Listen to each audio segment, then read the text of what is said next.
served as PF&R chair, but eventually, I believe in the 90s, you became a division head. Talk about that journey. So I'm going to say it this way. It was not really by choice, okay? And what I mean by that is I don't necessarily like that sort of leadership position. And I certainly did not in those days. Not in those days. As I indicated, I prefer to be in the background. I prefer, it's kind of the difference between the print journalist and the broadcast journalist. I don't want to be on camera. But Phil Jeter pushed me. He might not agree with that, but he did. Harry Amana pushed me. And when I say pushed me, I mean encouraged me. And encouraged me with the understanding that I had their support for whatever I needed, but also with the understanding that they were coming from a place of saying, you can do this. You're someone who needs to be doing this. And so initially, I wanted to, in terms of a leadership position, with my background in newspaper journalism, hey, I'll be the editor of the newsletter for the division. Yeah, that's what I do. I think I can do it well. And so I agreed to be editor of the newsletter. And I think that was maybe after being chair of PF&R, Professional Freedom and Responsibility Committee. And I say committee, sometimes committee means two people. Sometimes committee means Harry Amana and me, right? Sometimes committee means whoever you can get to help you organize something. So I became newsletter editor, but at the time that I became newsletter editor for the Minorities and Communication Division of AEJMC, the division was establishing a system where those in leadership positions would move up to become chair of Minorities and Communication. And if I remember right, that put me in a three-year period of progression to become chair. And so from newsletter editor, I think the next step was vice chair and then chair. And I can remember saying when it was my time to become chair, I don't know that I really want to do this. I can just continue as newsletter editor.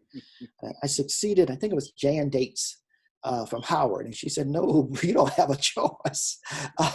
You're in the position and, this is how it works. I said, yes. Okay. And became chair. Without getting too deep in the weeds, I do want to make sure I get a little more information about the newsletter. Was this a MAC newsletter that you were editing, or was this Still Here? Because at one time, Still Here was published by the MAC division. I'm wondering at that time, were those connected or had they already separated and now you had a separate MAC divisional newsletter? As I was talking about that, as becoming editor of the newsletter, I thought about that. That is, that the Still Here might have been the newsletter for the division at some point. But no, by the time I became newsletter editor, it was the MAC newsletter, Minorities and Communication Division newsletter. Well, we're at a point now where we're in 2020 and we're talking about 50 years. And before we leave the topic of the MAC division, I'm wondering, thinking back to the time when you were head of a division and even when it's become more recently, what are some things that you can remember the most about the division in terms of its role in your development, its role in mentoring other faculty or graduate students? What are some of your thoughts about the MAC division? So when I became chair, there was an effort, and I don't know that I fully understood it at the time or understood the ramifications of the effort, but there was an effort to improve the status of the MAC division, because there had been some conversation within AEJMC dismantling the division. But not, as I understand it, as I recall it, it wasn't so much to sort of get rid of it so that minorities would not have a voice. It was that there needed to be a voice from minority members of AEJMC on the executive board. And so how do we achieve that? And so there was a push to sort of, if I'm remembering this correctly, to make the MAC division something else, such as what has now become the Commission on the Status of Minorities, because commissions have a seat on the executive board.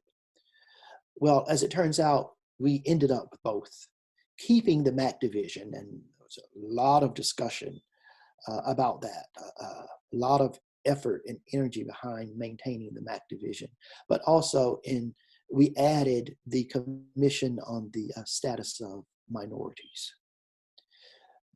We also then made the connection between the MAC division and the Commission on the Status of Minorities so that the MAC head, after the term was over, then became head of the Commission on the Status of Minorities. And so after serving as head of the MAC division, I then moved to Commission on Status of Minorities.